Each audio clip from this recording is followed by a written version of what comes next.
Voditeljka Dušica Jakovljević će večeras na Pinku u emisiji Elita Narod pita ugostiti takmičare koje su obeležili Elitu 8 i upravo zbog toga osvojili prva 3 mesta, a njih troje će se konačno suočiti pred milionima gledalaca. Večeras u Narod pita stižu Anđela Đuričić, Nenad Marinković-Gastos i gostovaće zajedno sa Sofi Tkačenko.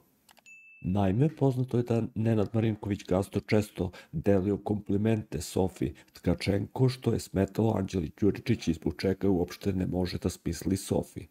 Zasigurno je da sledi nikad zanimljiva emisija koja će zatvoriti još jednu sezonu Narod pita, a suočavanje tek sledi. Ne propustite Elita Narod pita na Pinku.